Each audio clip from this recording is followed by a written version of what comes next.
पढ़ते पढ़ते पढ़ते पढ़ते कभी कभी इंसान थकता भी है। हर कोई थकता है, हम भी काम करते हुए थकते हैं, आप भी पढ़ते हुए थकते हैं। लेकिन बड़े लोगों का ये कहना है कि जब तक हम सफल न हो जाएं तब तक निरंतर हमें मेहनत करते रहना चाहिए।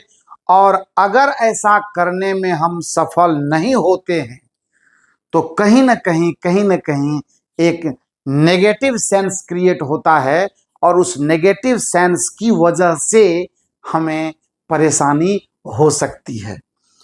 मेरा मानना है कि आप जितना मेहनत करते चले जाओगे, जितनी ईमानदारी रहेगी, उतना ही जल्दी और उतना ही बेहतर सफलता मिलेगी। वैल्यू सर्टिफिकेट का जितना है हमारे करियर में, उससे ज्यादा वैल्यू नॉलेज का है, उससे ज्यादा वैल्यू कॉन्सेप्ट का है, जो हमारे काम लगातार आता है। क्योंकि कॉन्सेप्ट वो दवाई है जिसे खाने से हमारी सफलता हमारे करीब आने लगती है, हम स्वस्थ होने लगते हैं, एकेडमिकली स्वस्थ होने लगते हैं, हेल्दी होने लगते हैं। काइनेमेटिक्स जो एक बेहतरीन पार्ट है हमारे मैकेनिक्स का, या कहें कि हमारे फिजिक्स का, उसमें हमने आपको एकदम जीरो लेवल से सिखाते हुए, अगर आप लगातार वीडियोस को लोकेट करेंगे, ऑब्जर्व करेंगे, उसको फील करेंगे, महसूस करेंगे, तो आपको लगेगा कि एक बेस्ट प्रिपरेशन फिजिक्स का चल रहा है, और इससे बेहतर बेसिक फिजिक्स शायद ही किसी प्लेटफॉर्म पर पॉसिबल हो। मेरा मानना है कि हमने रेस्ट को समझा, हमने फ्रेम ऑफ रेफरेंस को समझा, हमने मोशन को समझा। 1D मोशन पर मेरा काम चल रहा है, डिस्टेंस डिस्प्लेसमेंट को समझे, स्पीड वेलोसिटी को समझा, इंस्टेंटेनियस वेलोसिटी, एवरेज वेलोसिटी को समझा, और उसके बाद हमने और क्या समझा, और हमने एक बहुत ही खूबसूरत चीज समझी, और वो था एक्सीलरेशन। सो लास्ट वीडियो में एक्सीलरेशन को सीखने के बाद हमने उसका इंस्टेंटेनियस वैल्यू, और अगर वो कांस्टेंट एक्सीलरेशन की बात होती है, अगर वेलोसिटी वर्सेस टाइम का ग्राफ हमारा स्ट्रेट लाइन आता है, तो हमने आपको ये चीजें बताई थी कि अगर मैं एक ग्राफ इस तरह का लूं, मैं इधर से लेता हूं, सपोज कीजिए कि मैं एक वेलोसिटी वर्सेस टाइम का ग्राफ लेता हूं, इस पर मैं टाइम लेता हूं और इस पर मैं वेलोसिटी लेता हूं, तो चीजें अगर इस तरह की आती है, या चीजें इस तरह की आती है, या चीजें इस तरह की आती है, या चीजें इस तरह की आती है, ये चार परिस्थितियां, और एक ये भी परिस्थिति आ सकती है, कोई भारी बात नहीं है, किसी भी प्रकार का रिप्रेजेंटेशन ग्राफ का हमारा हो सकता है।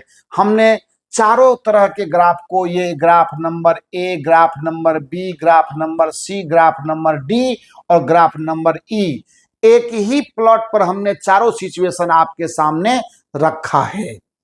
पर अगर ध्यान से आप देखें तो मैं अगर एक तरफ से बताऊं, जो आपको सब कुछ सिखाया हुआ है, मैं एक बार इसका रिवीजन कर देना चाहूंगा। अगर मैं ग्राफ बी की बात करता हूं तो बी बताता है कांस्टेंट एक्सीलरेशन को। एकदम आप ध्यान से देखिए, ये बी आपको क्या बताता, कांस्टेंट एक्सीलरेशन मतलब प्योर एक्सीलरेशन, यानी स्लोप यहाँ पर पॉजिटिव दिख रहा है। यहाँ पर स्लोप क्या दिख रहा है, पॉजिटिव दिख रहा है। तो ये आपको एक अच्छा इंफॉर्मेशन एक्सीलरेशन का दिया था। तो कांस्टेंट भी है और स्लोप पॉजिटिव भी है। अगर मैं ग्राफ ए की बात करूं तो graph a non uniform acceleration को बता रहा है, जिस पर अभी चर्चा होना है। अभी मैं आपको इस ए और ये जो सी वाला है, दोनों ग्राफ पर मैं बात करूंगा। बड़ा ही खूबसूरत डिस्कशन है, बड़ा मजा भी आएगा। ग्राफ नंबर सी भी आपको नॉन यूनिफॉर्म का ही मामला है, नॉन यूनिफॉर्म एक्सीलरेशन का मामला है। और ग्राफ नंबर डी जो आपके सामने है, ये v इक्वल टू कॉन्स्टेंट, यानी a इक्वल टू 0 रिप्रेजेंट करने वाला ग्राफ है। और जब ग्राफ ई पर आप चलते हैं तो जाहिर सी बात है, ये कांस्टेंट रिटार्डेशन का ग्राफ है, यानी इसमें कांस्टेंट रिटार्डेशन का ये ग्राफ है। ठीक है, ये चीजें हमारे समझ में आ रहे। हाँ, एक बात है कि ए यहां पर नेगेटिव होगा, इसमें आपको ए हमारा क्या रह रहा है, एक्सेलरेशन है, ये ए पॉजिटिव है यहाँ पर हमारा इस ग्राफ नंबर बी में। तो कुल मिलाकर के हम लोगों ने वेलोसिटी टाइम ग्राफ की इन परिस्थितियों में सिर्फ ए और परिस्थिति सी दो हमारा नॉन यूनिफॉर्म एक्सीलरेशन का मामला क्रिएट करता है। तो अब यहां हमें देखना है, आइए मैं आपको ग्राफ सी का एक्सप्लेनेशन थोड़ा बेहतर तरीके से करके दिखाता हूं। सपोज कीजिए कि हमारे पास एक वेलोसिटी टाइम का रिलेशन है और वेलोसिटी टाइम के इस रिलेशन में जो हमने ग्राफ लोकेट किया वो ग्राफ कुछ इस तरीके का है, स्ट्रेट लाइन नहीं है। तो मैं जरूर आपको बताना चाहूंगा कि जब हमारे पास ग्राफ स्ट्रेट लाइन नहीं हो और ऐसे ग्राफ का अगर हमें स्लोप चेक करना हो तो स्लोप चेक करने के लिए हम क्या करते हैं, उन सभी पॉइंट्स पे जहां जहां मुझे उसके स्लोप की जानकारी लेनी होती है, just we draw the tangent, tangent draw करते हैं। और टेंजेंट ड्रॉ कैसे किया जाता वो आप यहां से देखेंगे, ज्यादा बेहतर समझ में आएगा। ये देखिए, हर पॉइंट्स पर मैं टेंजेंट ड्रॉ करता हूं और वह टेंजेंट जो टाइम एक्सिस के साथ θ1, θ2, θ3 और θ4 एंगल बना रहा है, उससे जो मैं टेन थीटा निकालता हूं वही स्लोप कहलाता है। और जाहिर सी बात है कि ग्राफ हमारा स्ट्रेट लाइन नहीं है तो हर जगह पर देखिए थीटा चेंज कर रहा है और चेंज में भी इंक्रीजिंग ऑर्डर का है। और जब चेंज में इंक्रीजिंग ऑर्डर का है तो आप देख सकते हैं कि θ1 लेस देन है θ2 से, θ2 लेस देन है θ3 से और θ3 लेस देन है θ4 से, यानी इंक्रीजिंग ऑर्डर में है।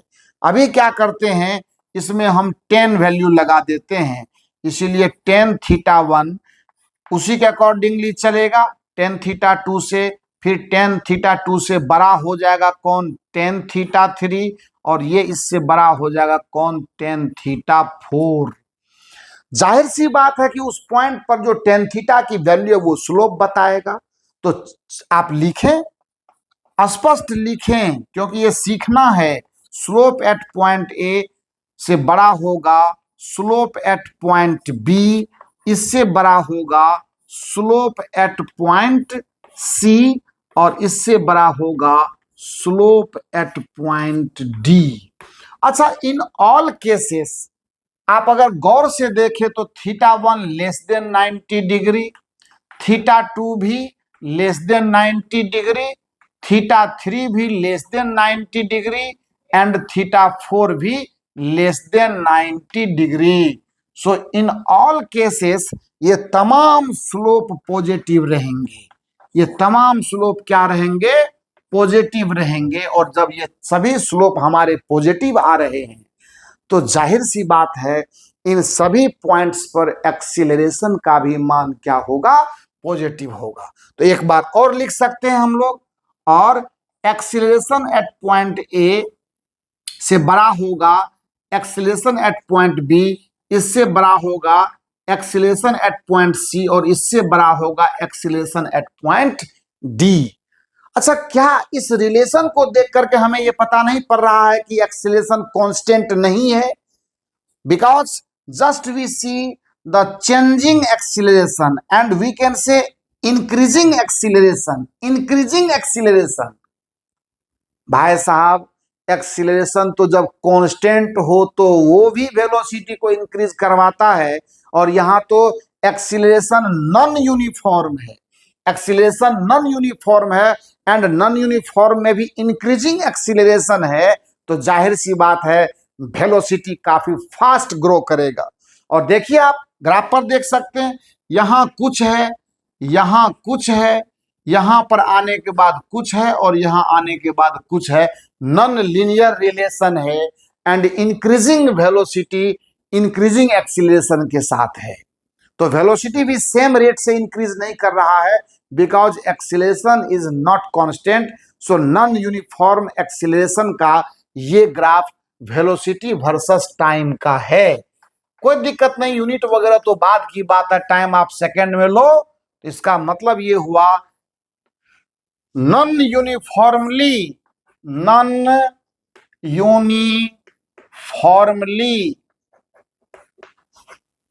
एक्सीलरेटेड मोशन, याद रखेंगे आप।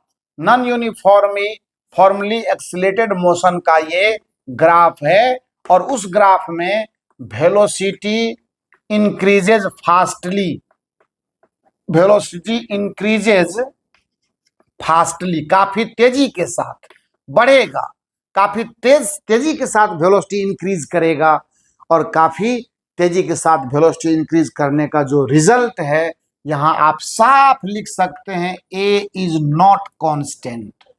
जरूर आप इस बात को समझें, महसूस भी करें और इसको याद भी रखें, इस ग्राफ को नजरअंदाज न करें, क्योंकि अभी काइनेमेटिक्स अपने बिल्कुल ताकतवर मोड़ पर थ्योरी के मामले में है। इसके बाद अब इसका अगला जो है, अगर ग्राफ का मोड ये न रह करके ऐसा हो जाए, क्योंकि बाकी ये 3 ग्राफ ऑलरेडी आपने देखा हुआ लास्ट वीडियो में, अगर मैं इसके साथ काम करना चाहूं, इसके साथ चीजों को आपको सिखाना चाहूं, तो अब आइए इस ग्राफ को आप नोट करेंगे, अपना पॉज करके देखेंगे, और मैं जस्ट ग्राफ सी के बाद ग्राफ डी पर सी के बाद कौन सा ग्राफ, ए वाले ग्राफ पर मैं चर्चा करता हूं कि ग्राफ ए हमें क्या बता रहा है। आइए उसकी बात करते हैं, मजा उसमें आने वाला है, क्योंकि कंफ्यूजन वहीं पर है।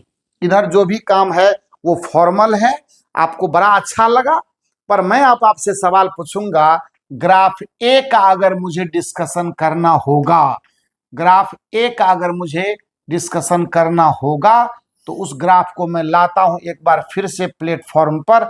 आपको अच्छा लगेगा जब मैं इस बात को तरीके के साथ आपको सिखाऊंगा। देखा जाए, इस एक्सिस पर मैं वेलोसिटी लेता हूं एक बार फिर से, और इस पर भी टाइम वही सेकंड वाला मामला, और इस पर वेलोसिटी को मीटर पर सेकंड में, लेकिन चीजें अब बदल रही हैं। चीजें बदल रही है, वो किस तरह से आप देखेंगे तो आपको खुद समझ में आएगा। चलिए इसको देखते हैं। और ये जो है यहाँ ओरिजिन है हमारा, रहने दीजिए, और ग्राफ कुछ इस तरह का है, इस तरह का ग्राफ है। देखिए ना, ए वाला ग्राफ को मैंने शिफ्ट किया वहां पर आपको समझाने के लिए, अलग से चीजों को दिखाने के लिए। अब आपको ए पॉइंट यहां माना मैंने, बी पॉइंट यहां लिया मैंने, सी पॉइंट यहां लिया, और डी पॉइंट यहां लिया। और अब जब मुझे इस पर एंगल देखना है, तो देख लीजिए किस तरह से मैं ये क्या बोलते हैं, टेंजेंट ड्रॉ करता हूं, और किस तरह से θ1, θ2, θ3 और θ4। कहने का हमारा मतलब, लेकिन एक बात है, इन सभी केसेस में एक बार फिर से थीटा लेस देन 90 डिग्री, ये भी आप देख लीजिए, θ1 less than 90 degree, θ2 less than 90 degree, θ3 less than 90 degree, और θ4 लेस देन 90 डिग्री। सो इस हिसाब से अगर मैं कहूं, इसीलिए मैं यहां बोल सकता हूं कि θ1 ग्रेटर देन है θ2 से, ग्रेटर देन है θ3 से, और ग्रेटर देन है θ4 से, यानी ये डिक्रीजिंग ऑर्डर है। ये क्या है, ये डिक्रीजिंग ऑर्डर है। बहुत खूबसूरत बात है। और क्या करते इसमें, थोड़ा इसकी खूबसूरती बढ़ा लेते। tan θ1 ग्रेटर देन क्या होगा, tan θ2 ग्रेटर देन क्या होगा, tan θ3, और ग्रेटर देन क्या होगा, tan θ4। बहुत बढ़िया बात। तो अब उसके बाद स्लोप की बारी आती है ना, तो लिखेंगे स्लोप एट पॉइंट ए, ये बड़ा होगा स्लोप एट पॉइंट बी, ये बड़ा होगा स्लोप एट पॉइंट सी, और ये बड़ा होगा स्लोप एट पॉइंट डी। बहुत खूबसूरत। क्या आप इसके थ्रू ये बता सकते हैं कि ए ज्यादा होगा इससे, बी छोटा, ए बड़ा होगा बी से, बी बड़ा होगा सी से, और डी सी बड़ा होगा डी से, यानी डिक्रीजिंग एक्सीलरेशन है ये। अब मैं आपसे ये सवाल पूछना चाहूंगा कि जब ये डिक्रीजिंग एक्सीलरेशन है, तो इसका मतलब वेलोसिटी बढ़ेगा या घटेगा, आप ये बता दीजिए। जब एक्सेलरेशन इंक्रीजिंग था तो वेलोसिटी इंक्रीज करता था काफी फास्ट रेट से, और अब क्या हुआ है कि एक्सेलरेशन डिक्रीज कर रहा है। तो अब आपको जवाब देना है, आप इसको पॉज करके इसका आंसर खोजिए कि अगर इसका ये डिक्रीजिंग एक्सेलरेशन का ग्राफ है तो पार्टिकल का वेलोसिटी इंक्रीज करेगा या डिक्रीज करेगा, ये आपको बताना है। सोचिए जरा सा, मैं सोचने के लिए टाइम देता हूं कि अगर ये ग्राफ डिक्रीजिंग एक्सीलरेशन का है तो पार्टिकल का वेलोसिटी डिक्रीज करना चाहिए। आपको अगर ऐसा लगता है, कुछ समय के लिए मैं भी ये कहूं कि डिक्रीजिंग एक्सीलरेशन है तो पार्टिकल की वेलोसिटी डिक्रीज होनी चाहिए, तो क्या मैं जो बोलूंगा वो हर बात सही होगी? क्या आप अपने सोच के हिसाब से अपना लॉजिक लगा करके देखें कि पार्टिकल का वेलोसिटी टाइम के साथ इंक्रीज कर रहा है या डिक्रीज कर रहा है? तो आइए मैं बताता हूं कि भले ही एक्सेलरेशन डिक्रीजिंग है, पर यहां जो रिजल्ट आप देख रहे हो कि थीटा 90 डिग्री है, तो इन ऑल केसेस ए का वैल्यू, सॉरी, थीटा 90 से कम है, तो इन ऑल केसेस ए का वैल्यू क्या होगा? पॉजिटिव होगा। यानी ये अभी भी एक्सेलरेशन है, ये रिटार्डेशन नहीं है। इसका मतलब है कि भले ही पार्टिकल का एक्सेलरेशन डिक्रीज कर रहा है, लेकिन वेलोसिटी डिक्रीज नहीं करेगा। वेलोसिटी तब भी इंक्रीज करेगा, लेकिन स्लो रेट से इंक्रीज करेगा। आप ग्राफ पर देख लो ना, यहां अगर टाइम t1 आप लेते हो तो वेलोसिटी मान लो यहां पर v1 है। आप t2 पर जाके देखो तो वेलोसिटी एक्सिस पर जाके देखो कि वेलोसिटी इंक्रीज कर रहा है या डिक्रीज कर रहा है। आपको खुद पकड़ में बात आ जाएगी कि भले ही एक्सीलरेशन डिक्रीजिंग है, पर इसका ये मतलब नहीं है कि पार्टिकल का वेलोसिटी डिक्रीज कर रहा है। ठीक है, पहले 10 मीटर पर सेकंड के बाद वो एक बार 40 होता था, एक बार 70 होता था, एक बार 85 होता था, अब होगा 10 मीटर पर सेकंड है तो 12 होगा, हो सकता है वो 14 हो। काफी स्लो रेट से इंक्रीज करेगा, लेकिन एक्सीलरेशन भले ही डिक्रीज कर रहा हो, पॉजिटिव है, तो पार्टिकल के वेलोसिटी को इंक्रीज ही करवाएगा, जो आपको यहाँ ग्राफ पर बखूबी दिख रहा है। क्योंकि अब तक के एक्सपीरियंस में हम लोगों ने ये ऑब्जर्व किया है कि पार्टिकल का इस केस में वेलोसिटी टाइम ग्राफ जब बच्चों को समझाने का वक्त आता है ना, तो यहाँ आकर के बच्चा जनरली फंस जाता है और वो जवाब देता है कि सर वेलोसिटी डिक्रीज करेगा। बट ये कभी पॉसिबल नहीं है। हर चीजें मैंने खोल करके आपको सिखाया है, खोल कर आपको दिखाया है, बेहतर तरीके से आपको समझाने की कोशिश भी की है कि डिक्रीजिंग एक्सीलरेशन का यह मतलब नहीं होता है कि पार्टिकल का वेलोसिटी वो डिक्रीज करा देगा। अरे भाई, वो एक्सीलरेशन ही है, अब भी वो पार्टिकल का वेलोसिटी इंक्रीज करने का दम रखता है। ठीक है, नॉन यूनिफॉर्म है, एक कांस्टेंट नहीं है, वो तो हम लोग देख ही रहे हैं, लेकिन तब भी पार्टिकल का वेलोसिटी इंक्रीज करेगा। तो इस ग्राफ को थोड़ा और गौर से आप देखने की कोशिश करेंगे तो मेरे समझ से वेलोसिटी टाइम ग्राफ के हर केस को हम लोगों ने देखा है, बहुत खूबसूरती के साथ देखा है। और अगर आगे भी मौका मिलेगा तो इस पर और भी चर्चा करने की संभावना बनती है। पर मैं एक चर्चा और आपको बता दूं कि जब हमारे पास वेलोसिटी टाइम ग्राफ है, तो वेलोसिटी टाइम ग्राफ एक ऐसा ग्राफ हमारे पास होता है जिससे हम सिर्फ, यही एक ऐसा ग्राफ है जो हमारे काइनेमेटिक्स में सबसे इंपॉर्टेंट माना जाता है और सबसे ज्यादा यूजफुल है। एंड मोर इंफॉर्मेशन इससे हम लोग लेते हैं। यह ग्राफ अकेला ऐसा ग्राफ है जो डबल इंफॉर्मेशन प्रोवाइड करता है हम लोगों को। एक तो यहाँ वेलोसिटी टाइम ग्राफ का स्लोप हमें एक्सीलरेशन बताता है, ये गाना तो मैं पिछले लेक्चर से गाता आ रहा हूँ। अब ये कैसा ग्राफ का नेचर है वो तो बाद की बात हो गई। जब मैं मैथमेटिकल टूल पढ़ा रहा था तो भी वहां पर बहुत चीजें स्लोप के विषय में बताई थी। कोऑर्डिनेट ज्योमेट्री मैथमेटिकल टूल का लेकर के भी वहां स्लोप बताया था, तो वो बहुतों बार चर्चा हो चुकी है बात, इसलिए अब उस बात में उतना दम बच नहीं जाता है। ये निर्भर करता है कि आप कितना बेहतरीन तरीके से लेक्चर को परफॉर्म कर रहे हैं, उसको सीखने की कोशिश कर रहे हैं। हमारे तरफ से बहुत धमाकेदार सिलेबस आपका निकल रहा है, और अगर आप मेहनत करेंगे तो पक्का आप अपने करियर में धमाका ही करेंगे। इसमें कोई संदेह नहीं है। बस आप ईमानदार रहिए और मेरे साथ मेहनत कीजिए। अब जब मैंने सारे ग्राफ आपको दिखा लिए हैं, क्या ऐसा नहीं लगता कि थोड़ा सा एक सवाल का गुंजाइश बन रहा है? आइए ना देखते हैं, एक सवाल लेते हैं। सबसे पहले इस तरह का प्रॉब्लम डिस्कस नहीं हुआ था। आइए मैं आपको एक प्रॉब्लम मैं पोजीशन टाइम रिलेशन से लेता हूं और एक प्रॉब्लम मैं वेलोसिटी टाइम रिलेशन से लेता हूं। इक्वेशन डेरिवेशन का काम इस दोनों सवाल को पढ़ने के बाद बेटा करेंगे, आप घबराएंगे नहीं। बहुत अच्छा सवाल मैं आपके लिए शेयर करने जा रहा हूं।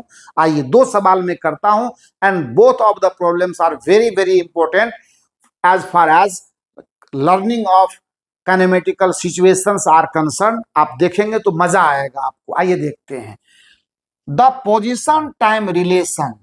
सवाल कितना खूबसूरत है, आप देखें। द पोजीशन टाइम रिलेशन है ना, द पोजीशन टाइम रिलेशन, एकदम मैं सजा करके लिख रहा हूं। Relation is as follows. देखा जाए, एकदम ज्यादा लिटरेचर नहीं डालना है, काम की बात करनी है। x इक्वल टू सपोज कीजिए 40 स्क्वायर माइनस 60 और प्लस 5 रहे, कोई दिक्कत नहीं है। पर डेटा बताना पड़ेगा। x इन मीटर है एंड t इन सेकेंड है। Metre and t in second. अब देखा जाए सवाल आपसे क्या पूछा जा रहा है। जो पढ़ते हैं ना, उस हर पढ़ाई थ्योरी के हर लाइन में फिजिक्स सब्जेक्ट ही यही है कि आप जितना डूबेंगे उसमें उतनी नई बातें निकलकर सामने आती है। जितनी बार आप पढ़ी हुई बातों को रिपीट करेंगे उससे कुछ नया सीखेंगे। But one line that must be remember कि सेल्फ स्टडी, सेल्फ रिवीजन, इससे बड़ी पढ़ाई दुनिया में आज तक न बनी है और न बनेगी। क्योंकि जब आप बुक्स को पढ़ते हैं, स्टडी मटेरियल्स को पढ़ते हैं, बड़े बड़े बुक जो इतने बड़े बड़े लिखे गए हैं, उनको जब आप सेल्फ स्टडी करते हैं तो आप फिजिक्स को एक नए अंदाज में सीखते हैं। बैकअप तो हम लोगों का रहता है कि चीजें तो पहले से बताई रहती है, तो पढ़ने में आपको मजा भी आता है और आप चीजों में और कुछ नया खोज निकालते हैं। आइए, तो अब सवाल कहता है देन फाइंड। अब क्या क्या लाना है, बस आपको लर्निंग है तो आप लर्निंग पर ध्यान दें। फाइंड 1 नंबर में द एवरेज वेलोसिटी। देखिए सवाल जो पढ़े थे, द एवरेज वेलोसिटी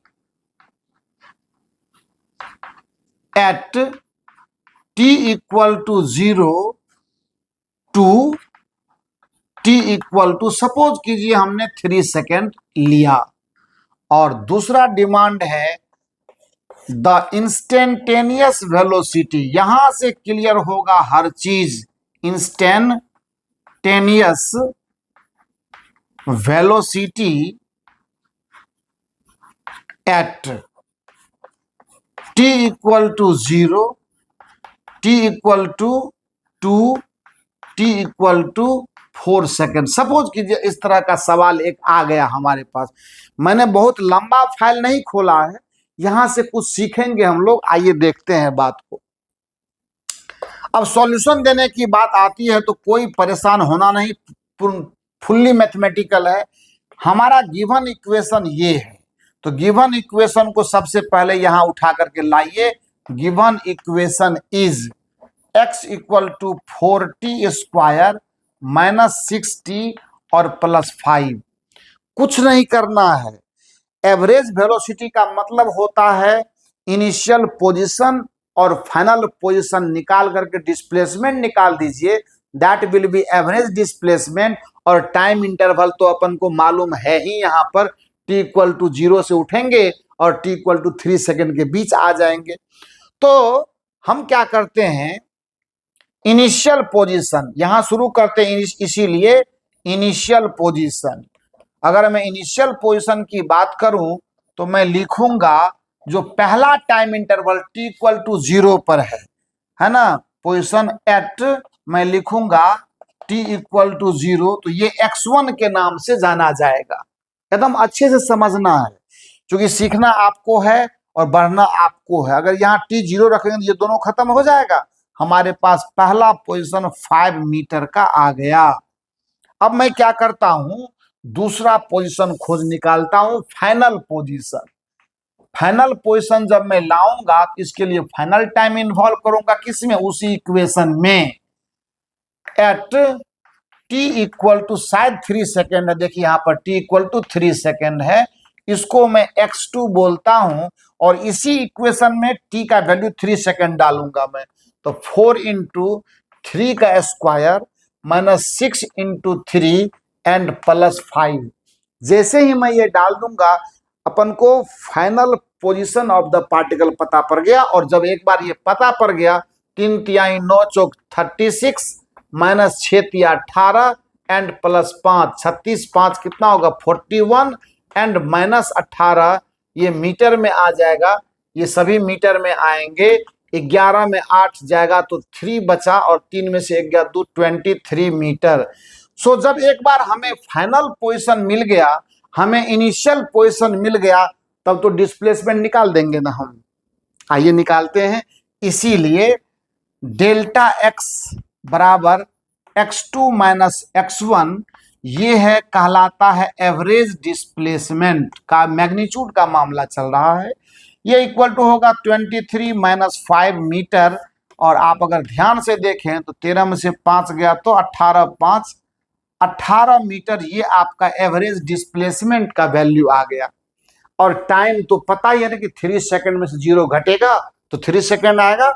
इसीलिए भी एवरेज की जो वैल्यू आ जाएगी वो डेल्टा एक्स बटा डेल्टा टी यानी 18 बटा 3 माइनस 0 मीटर पर सेकेंड, और ये 6 मीटर पर सेकेंड का हमें एवरेज वेलोसिटी का पता पड़ गया। तो अगर ध्यान से देखें तो इस तरह के प्रॉब्लम को सॉल्व करने के लिए हमें इसी रास्ते जाना होता। This is the real pathway to solve the problems based on position time relation and for average velocity calculation. And now we are going to start the to learn the instantaneous velocity. इसको कैसे सीखें, आइए ना पहली बार आपको मजा देते हैं। इंस्टेंटेनियस वेलोसिटी का फॉर्मूला होता है v इंस्टेंटेनियस इक्वल टू आता है dx/dt। ये देखिए यही फॉर्मूला मैंने लिखाया था आपको कि इंस्टेंटेनियस वेलोसिटी के लिए फार्मूला हम लोग dx/dt, जिस फॉर्मेट में हो, r में हो तो dr/dt, l में हो तो dl/dt, z में होगा dz/dt, y में हो तो dy/dt, जिस फॉर्म में इक्वेशन हो उसी फॉर्म में हमें सॉल्यूशन लाना होता है। उसका डिपेंड करता है कि ये वेरिएबल यानी ये जो हमारा डिस्प्लेसमेंट है वो किस वेरिएबल को कैरी कर रहा है। तो कोई बात नहीं, जब इतनी बात हमको समझ में आ गई है तो यहाँ आगे करना, इसका सबसे पहले डिफरेंशिएशन लेते हैं। और आपको तो पता है कि डिफरेंशिएशन का फार्मूला बहुत बेहतर तरीके से अपन को मालूम है, तो मैं क्यों ना उसका इस्तेमाल कर लूँ। तो जरूर मैं इसका इस्तेमाल करूंगा, लेकिन इससे पहले मुझे जगह भी तो खाली करके देना होगा। तो आप ऐसा करें, इसको पॉज करके नोट कर लेंगे और मैं इसको अब यहाँ से फिर एक बार शुरू करता हूँ। यहाँ से देखा जाए कि अब मैं इंस्टेंटेनियस वेलोसिटी के लिए बढ़ रहा हूं, यानी डिमांड नंबर दूसरा मुझे यहां से चालू करना है। इसको यहां हटा देते हैं तो क्या होगा, भी इंस्टेंटेनियस आपको पता है कि ये dx/dt होता है। तो dx/dt है तो क्या दिक्कत है, इसका डेरिवेटिव ले लेते हैं। इसीलिए dx/dt ये इक्वल टू कितना होगा, देखिए 4 दूना 8t माइनस 6 प्लस 0, खेल खत्म, आ गया। यानी भी इंस्टेंटेनियस का जनरल वैल्यू हमारे पास आ गया, वो है 8t माइनस 6। क्लियर। अब आपको क्या दिख रहा है, आप जब यहां पर t का वैल्यू लगाना शुरू करेंगे ना, तो पता है ना क्या होगा, उस टाइम पर वेलोसिटी का वैल्यू भी पता होने लगेगा आपको, और आराम से आप देख पाएंगे कि किस टाइम पर हमारे पार्टिकल का वेलोसिटी कितना वैल्यू दे रहा था, कब वो प्लस था कब वो माइनस था, सब कुछ पता चलेगा। देखिए इसीलिए कितने टाइम है, t इक्वल टू 0 है, t इक्वल टू 2 है and t equal to 4 second है। तो लिखेंगे इसीलिए एट, ऐसे लिखते हैं, इसीलिए भी इंस्टेंटेनियस कब, एट टी इक्वल टू 0। तो क्या होगा, ये बराबर होगा, यहां देखिए इक्वेशन यहां है, ये वाला इक्वेशन एट टी माइनस 6 है, ये इसमें कोई लोचा नहीं है, एकदम स्पष्ट है ये। तो क्या करेंगे, 8 into 0 minus 6 metre per second, ये माइनस 6 मीटर पर सेकेंड होगा। कोई तकलीफ की बात नहीं है, वेलोसिटी है, चलेगा। वो नेगेटिव हो सकता है, उसके लिए परेशान नहीं होना है। एंड आपको t इक्वल टू 2 सेकेंड पर चाहिए तो निकालिए, क्या दिक्कत है। भी इंस्टेंटेनियस का जो वैल्यू आने वाला है वो आने वाला है 8 into 2 minus 6 metre per second, यानी 16 माइनस 6 मीटर पर सेकेंड, बोले तो 10 मीटर पर सेकेंड। देखते हैं ना, एक बार नेगेटिव था, उसके बाद जंप करके सीधे 10 पर आ गया। और जब आपको एट टी इक्वल टू कितना है, ये 4 सेकेंड पर पूछ रहा है, तो t इक्वल टू 4 सेकेंड पर जब ये पूछ रहा है तो डालिए वहां पर, भी इंस्टेंटेनियस का वैल्यू कितना आ जाएगा, ये होगा कितना, 8t माइनस 6 है ना, तो 8 इंटू टी का वैल्यू 4 माइनस 6, और ये मीटर पर सेकेंड आ गया। 8 चौक 32 माइनस 6 मीटर पर सेकेंड, 12 12 ये 26 मीटर पर सेकेंड। कितना खूबसूरती के साथ, कितनी तेजी के साथ आपको वेलोसिटी में ग्रोथ मिल रहा है, आप खुद ही इसको महसूस कर भी सकते हैं, देख सकते हैं, समझ सकते हैं, और इसका मजा भी ले सकते हैं। अब मैं क्या कहता हूं कि जब सीखना ही है तो थोड़ा इसी प्रॉब्लम में एक चेंज लाता हूं मैं। अब मैं इस सब चीज को मैं चेंज करके पोजीशन टाइम के बदले में वेलोसिटी टाइम रिलेशन पर आपको लेकर के जा रहा हूं। और आइए, मुझे सिर्फ थ्योरी को समझना है, लर्निंग प्रॉब्लम है, कोई दिक्कत नहीं। जब ये सीखेंगे तो आपको जेई नीट का सवाल आपके लिए ला करके मैं तुरंत देने वाला हूं, या इस लेक्चर में अगर पॉसिबल नहीं हुआ तो नेक्स्ट वीडियो में प्रॉब्लम डिस्कशन होना है। काइनेमेटिकल इक्वेशन की बारी अब आ रही है, उसके बाद प्रॉब्लम का बिल्कुल बौछार लगेगा आपके सामने, लिखावट कम और प्रॉब्लम पर ज्यादा ध्यान देंगे। अब ये कहता है कि ये पोजीशन टाइम रिलेशन नहीं हो करके अब ये आ जा रहा है आपको वेलोसिटी टाइम रिलेशन की तरफ। तो आइए चर्चा करते हैं कि the velocity time relation, the velocity time relation is as follows, यानी v equal to 4t cube लेना है, लीजिए कोई दिक्कत नहीं, प्लस 2t स्क्वायर लीजिए, माइनस 6t और प्लस 5 ले लेते हैं। v in metre per second, t in second. देखिए सवाल अब ये कह रहा है कि वेलोसिटी को हमने मीटर पर सेकेंड में लिया है और टाइम को हमने सेकेंड में लिया है, देन फाइंड। तर्ज वही रहेगा, क्वालिटी चेंज जो है वो सिर्फ क्वांटिटी के आधार पर हो रहा है। देन फाइंड एक नंबर में एवरेज एक्सीलरेशन। देखिए जो पढ़े थे उसी का सवाल, at t equal to 0 to t equal to 2 second, ज्यादा नहीं, हमें लर्निंग करना है। और दूसरा इंस्टेंटेनियस एक्सीलरेशन, इंस्टेंटेनियस एक्सीलरेशन का तो बुखार छोड़ा दिए हैं हम लोग। उधर जो वेलोसिटी टाइम ग्राफ में जो हम लोग कर्व लिए थे और जो स्लोप चेक किए थे, सब क्या है, हर मोमेंट पे वो इंस्टेंटेनियस एक्सीलरेशन ही है। जहां जहां आप स्लोप देखते हैं वहां वहां एक्सीलरेशन का वो इंस्टेंटेनियस वैल्यू है। Instantaneous acceleration at t equal to 0, t equal to 1 second, t equal to 2 second, ज्यादा नहीं देखना। आइए तो फिर कहानी वही होगी, एवरेज एक्सीलरेशन का मतलब एवरेज चेंज इन वेलोसिटी, तो इसका मतलब इनिशियल और फाइनल लेना पड़ेगा। आइए सॉल्यूशन को जब मैं स्टार्ट करता हूं तो वही कहानी फिर से चालू करेंगे।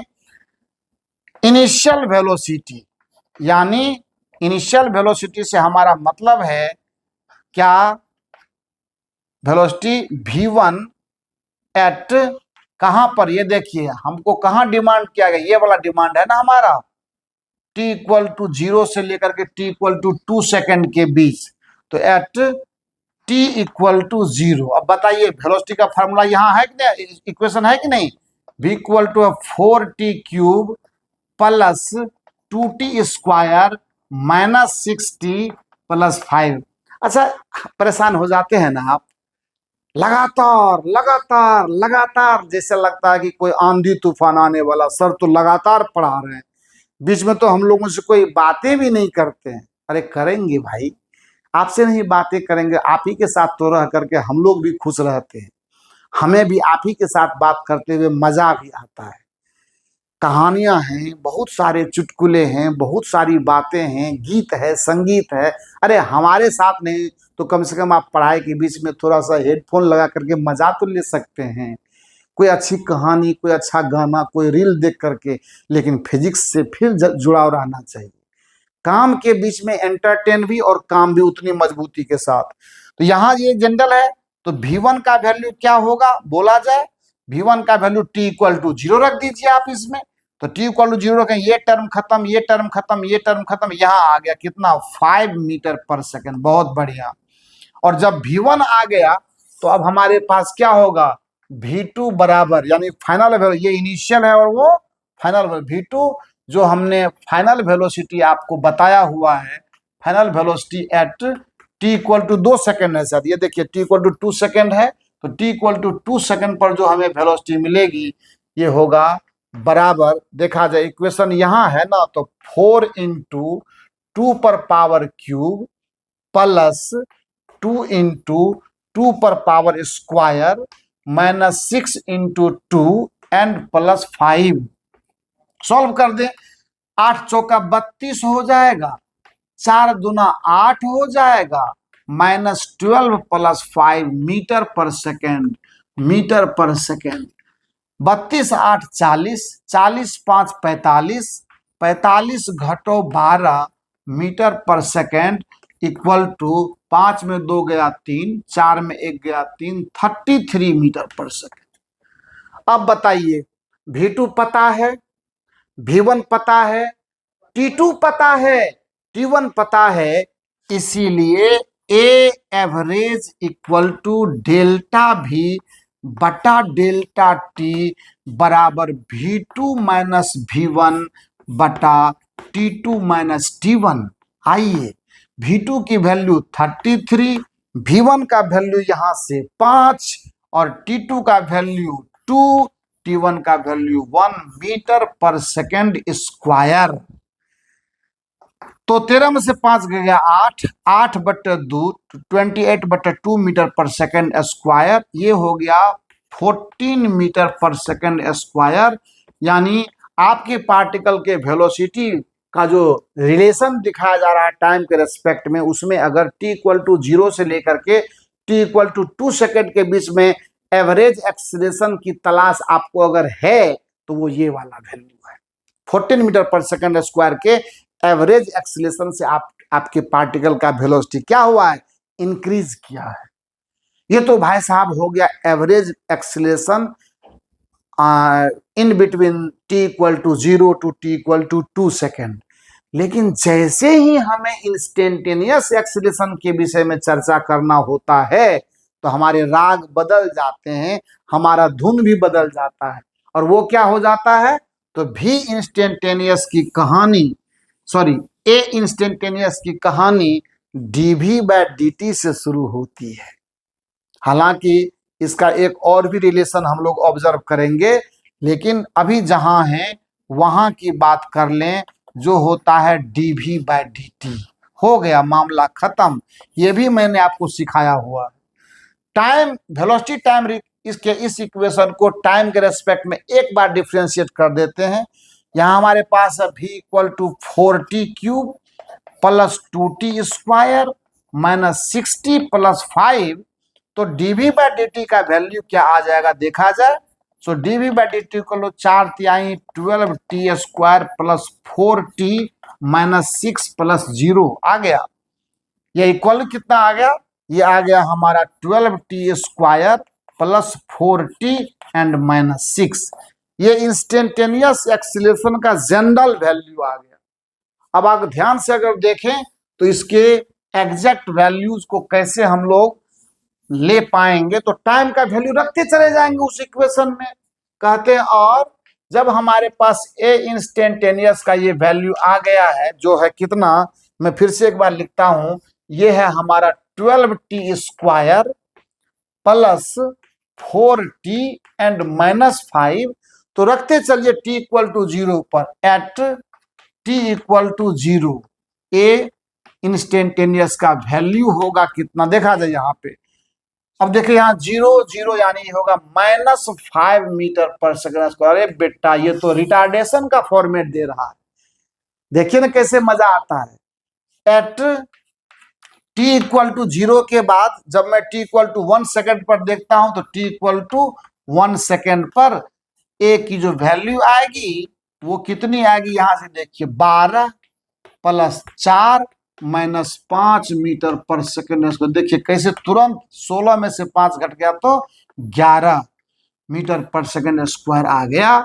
और जब मैं t इक्वल टू 2 सेकेंड पर देखता हूं तो t इक्वल टू 2 सेकेंड पर मुझे ए इंस्टेंटेनियस का जो वैल्यू मिलने वाला है वो है 12 इंटू 2 का square plus 4 into 2 and -5 metre per second square. तो 12 चौका 48 है ना, और प्लस 8 माइनस 5, 48 8 56, 56 में से 5 घट गया तो कितना, 51 मीटर पर सेकेंड स्क्वायर। देखिए किस तरह से ये अपना वैल्यू चेंज करता है। तो क्यों ना मैं इसे नॉन यूनिफॉर्म एक्सीलरेशन बताऊं, आप बता दीजिए, ये तो है ही है, इसमें कौन सी बड़ी बात है।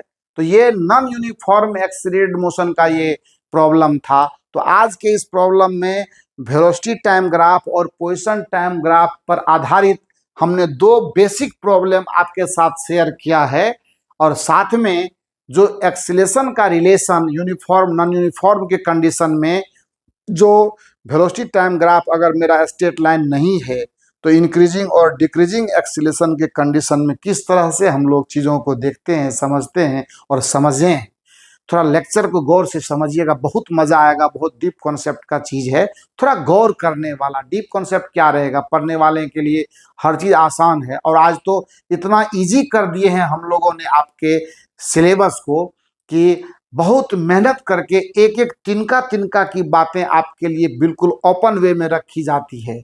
बस कमी आप में है कि आप इसका मैक्सिमम बेनिफिट कितना जल्दी उठाते हैं, उतना ही जल्दी आप फिजिक्स के कनेक्ट होंगे, फिजिक्स से कनेक्ट होंगे और रिजल्ट के करीब जाएंगे। Thank you so much.